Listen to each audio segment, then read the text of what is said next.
Have you ever wondered what sound looks like underwater? It's very different from what we hear in the air.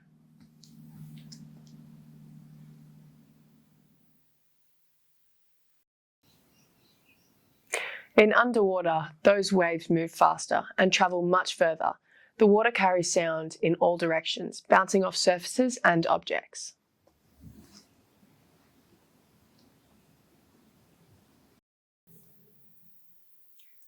That's why, when you clap or speak underwater, it sounds muffled or unclear.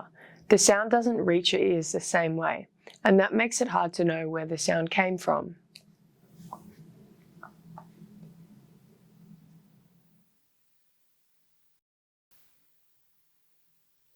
For children who are deaf or hard of hearing, this difference is even more important.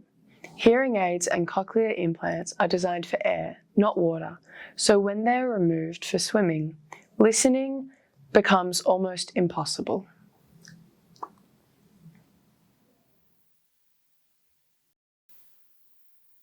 That's why visual communication is key in and around the water. Using clear gestures, Auslan signs, and visual cues help every swimmer understand instructions, stay safe, and feel included.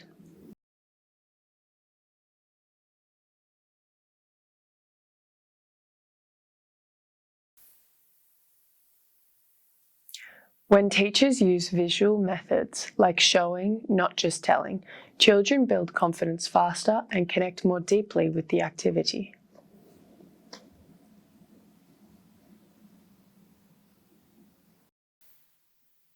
Sound might behave differently underwater, but inclusion starts the same way everywhere, through understanding, awareness, and communication.